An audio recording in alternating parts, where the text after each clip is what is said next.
देश में छात्रों के भविष्य को लेकर सरकार कितनी सजग है, बीती 2 परीक्षाओं के रद्द होने से इसका अंदाजा आप खुद ही लगा सकते हैं। नीट के बाद नेट की परीक्षा में गड़बड़ी ने छात्रों के भविष्य पर संकट खड़ा कर दिया है, तो एनटीए पर भी सवाल खड़े हो गए हैं। नीट परीक्षा का बवाल अभी थमा भी नहीं था कि अब केंद्रीय शिक्षा मंत्री ने यूजीसी नेट परीक्षा में गड़बड़ी के बाद परीक्षा रद्द करने का ऐलान कर दिया, जिसको लेकर सियासत गर्मा गई है। परीक्षार्थी अपने भविष्य को लेकर परेशान हैं, तो विपक्ष ने भी सरकार के खिलाफ मोर्चा खोल दिया है। वहीं राहुल गांधी ने इस मुद्दे को लेकर बीजेपी पर हमला बोला और कहा कि हम संसद में इस मुद्दे को उठाएंगे। एक संगठन ने शिक्षा के सिस्टम को कैप्चर कर रखा है, छात्रों के साथ धोखा हुआ है। कहा जा रहा था कि नरेंद्र मोदी जी ने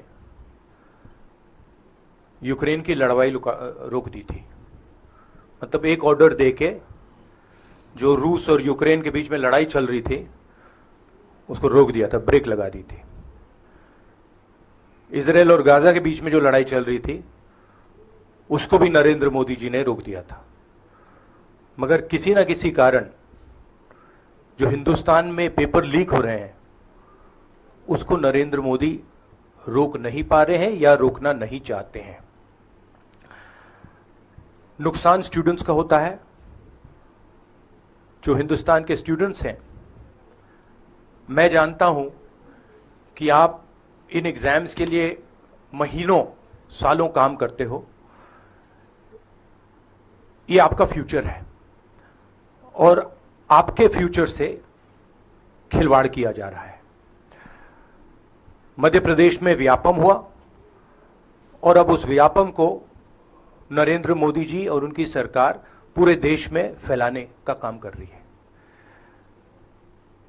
मैं इंस्टीट्यूशनल कैप्चर की बात करता हूं, मीडिया की बात करी, अलग अलग हिंदुस्तान के जो संस्थाएं हैं उनकी बात की। यही एजुकेशन इंस्टीट्यूशंस में हो रहा है। पेपर लीक का कारण है कि सारे के सारे वाइस चांसलर्स, एजुकेशन सिस्टम को बीजेपी के लोगों ने, उनके पेरेंट ऑर्गेनाइजेशन ने कैप्चर कर रखा है। वहीं नीट पेपर लीक मामले में बिहार की डिप्टी सीएम विजय सिन्हा ने बड़ा दावा किया है। पूर्व उप मुख्यमंत्री तेजस्वी यादव के पीएस प्रीतम ने नीट पेपर लीक के मास्टरमाइंड सिकंदर के लिए कमरा बुक करवाया था। विजय सिन्हा ने नीट और मंत्री एनएच कनेक्शन पर प्रेस कॉन्फ्रेंस करके कहा कि मैंने मामले की विभागीय जांच कराई है।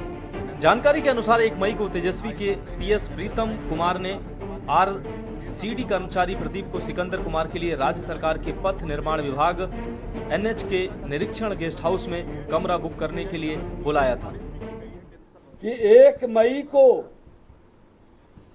तेजस्वी यादव के आप सचिव प्रीतम कुमार के मोबाइल नंबर 7488061813 से रात्रि 9:07 में पथ निर्माण विभाग में कार्यरत प्रदीप कुमार के मोबाइल नंबर 9430469924 पर एनएचआई गेस्ट हाउस में सिकंदर कुमार जादवेंदु के लिए कमरे की बुकिंग कराने के लिए फोन आया था।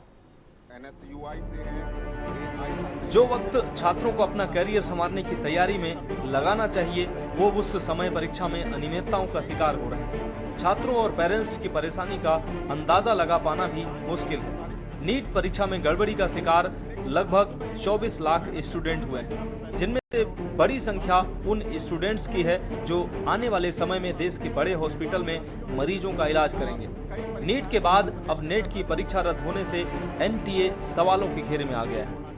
पेपर कैंसिल कर दिया गया है। सुन के बहुत दुख भी हुआ, क्योंकि इस बार पेपर अच्छा हुआ था। पिछले 3 बार से मैं दे रहा था इसको, पिछले 2 बार की अपेक्षा इस बार पेपर मेरा काफी अच्छा हुआ था। बड़ी उम्मीद भी थी और सबसे जरूरी बात यह है कि इस बार पेपर ओएमआर बेसिस पे हुआ था। पिछली दोनों बार मैंने ऑनलाइन दिया था। अब बहुत दुख हुआ कि पेपर इस तरीके से कैंसिल हो जा रहे हैं। इससे पहले भी मेरा एक पेपर हुआ था, वो भी कैंसिल हो गया था, जो कि अच्छा हुआ था। सरकार से बड़ी उम्मीदें रहती हैं कि कम से कम एनटीए जैसी संस्थाएं अगर इस तरीके के पेपर नहीं करा पाएंगी तो बहुत अफसोस रहेगा। क्योंकि अभी बीच में नीट का मुद्दा चल रहा था, उसमें भी कई सारी लूपहोल्स देखने को मिले, जिससे बच्चों के अंदर बहुत दिक्कतें होती। हम लोग काफी सालों से यहाँ पढ़ाई कर रहे हैं इसी उम्मीद में कि कम से कम इस तरीके की गलती सरकार से तो ना हो। हम लोग गलती करते हैं, उसकी वजह से तो हम लोग बाहर हो ही जाते हैं। लेकिन अब पेपर कैंसिल हो जाता है, फिर 6 महीने मेहनत करो आप, फिर पेपर कब होगा आप डेट भी नहीं पता रहती है, इतने सारे एग्जाम देने रहते हैं आपको।